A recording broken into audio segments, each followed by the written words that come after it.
STAKED, a short story by Alan Toner. She waited in the shadows of the huge ancient castle, a determined, fearless hunter, waited patiently for her arch-adversary to return. In another hour or so it would be breaking dawn, and that would be the time when she expected him to make an appearance after being out all night indulging in his usual wanton pursuits. Disgusting creature that he was. And not only disgusting, but pathetic too. Oh yes, oh so pathetic. The large wooden stake she was gripping tightly in her two hands, its tip sharpened to a final lethal point, would serve its useful purpose, and was the appropriate one under the circumstances. She couldn't wait to use it, couldn't wait for the wonderful opportunity to plunge the weapon deep into that foul creature's heart, sending him deep down back into the bowels of hell for all eternity. Just the thought of this blessed moment sent her tongue licking intently across her ruby lips. Already she was mentally savouring the slaughter. She could almost hear the agonised screams of her prey sounding through her head as she plunged the stake right through his heart. And, equally pleasingly, she could vividly picture the hot blood gushing profusely from her victim's punctured chest. Vampires, creatures of the night, the undead, monsters that rose from their graves at the dead of night to feed on the blood of the living. She knew all about vampires. Oh yes, she certainly did. The activities of the undead had been her life's work, and she was so proud of all that knowledge, all that experience. And tonight, she would certainly be putting all that accrued knowledge and experience to good use. How long had it taken her to finally track down her ever-elusive foe? Well, quite a long time actually. Nearly 3 years to be precise. She had searched all over Europe for her accursed nemesis, and on one or two occasions, just when she thought she'd had her foe well and truly cornered, the fiend had cunningly slipped through her fingers yet again to move on to the next village, the next town. The hellish creature was as slippery as an eel. But tonight, at long last, here in Transylvania, he wouldn't be able to slip through her fingers any more. For the instant he walked through the doors of his castle, this castle he would be in for the shock of his life, a life that would be instantly extinguished once she sprung out at him and thrust that wooden stake right through his heart. As she sat there waiting in the shadows, she cast a look all around the large, opulent living room of the castle. As she did so, she felt a sharp pang of indignation. This foul being didn't deserve to live in such a grand place as this. The deepest, blackest pits of hell was where a creature of his ilk really belonged, no question. And it really made her blood boil when she thought of just how he had come about this castle. It certainly wasn't by decent, honest means. In fact, it was through downright cold, evil means. Thieving bastard, murdering bastard. She spat on the floor in disgust, the unwavering desire to exact vengeance burning even hotter inside her. Then she heard movements from somewhere outside the castle. Footsteps. Heavy footsteps coming up the path, stopping at the front door. Then a key being inserted into the lock. Turning. Opening. Then the slamming of the front door, followed by the sound of the footsteps again, coming up the hallway. His nocturnal excess now fully satiated for another night, he had apparently returned home to rest.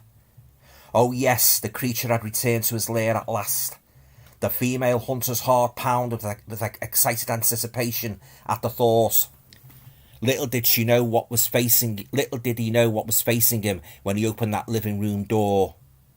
He was in for the shock of his life, and rightly so too, for hadn't he dished out enough shocks himself to many people in his time, including members of her own family? What goes around comes around. The knob of the door slowly turned. The door opened. A figure clad in black from head to toe entered the room. The figure of a grey-haired man of around 75.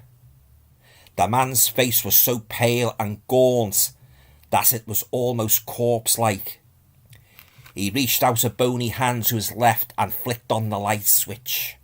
The room was instantly lit up, but with a rather subdued glow, as if the owner of the property was scrimping on more powerful light bulbs.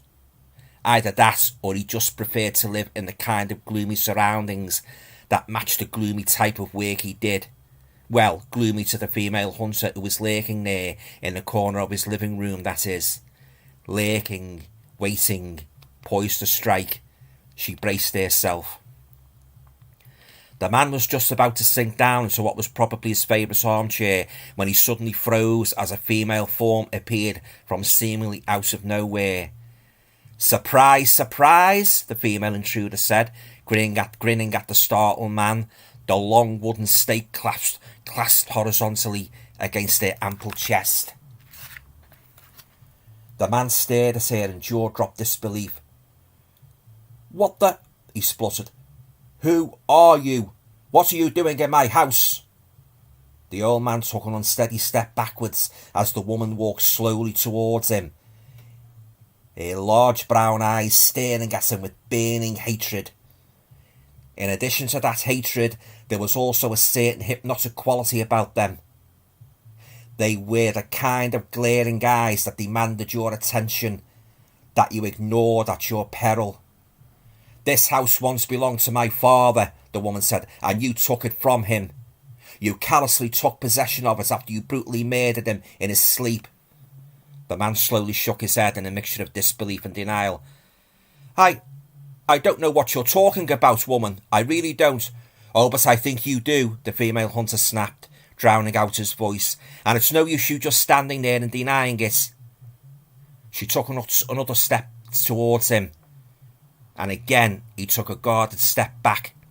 His face registered mounting anxiety as he dropped his gaze to the long, sharp wooden stake she was holding so tightly in her hands that the whites of her knuckles were showing. "My father wasn't the only one you murdered either, for you have also been responsible for the brutal deaths of many other members of my family, not to mention some of my closest friends too. Just as you did with my father, you crept up on them while they were sleeping peacefully and murdered them. For that, regrettably, you will have to pay." She then slowly, malevolently moved the stake away from her chest so that its sharp tip was now pointing directly at him. She now looked like a war-hungry warrior, poised to strike with all the menace of a Zulu aiming a spear. She came closer, closer, towards him. His eyes were unable to tear their gaze away from the hypnotic stare she was fixing on him. He could only continue to slowly back away, further and further from her.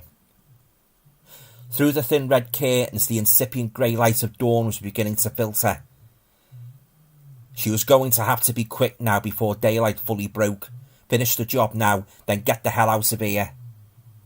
And now the stunned old man could back away no further, for his back was now pressed up against the closed door of the living room.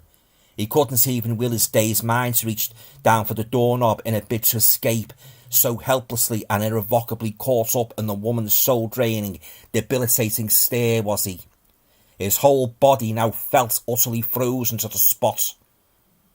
And, in a horrible, terrifying sort of way, he just felt that his whole being was now rendering itself fully open to whatever this vengeful woman was about to do to him. And there was not a damn thing he could do about it. The hunter, tightening her grip on the body of the stake, teeth clenched determinedly, slowly raised the weapon so that its tip was now pointing just a few inches away from her cornered prey's chest. She was poised to strike, and there wasn't a power in the world that could prevent her from doing so. The time of sweet retribution had finally arrived.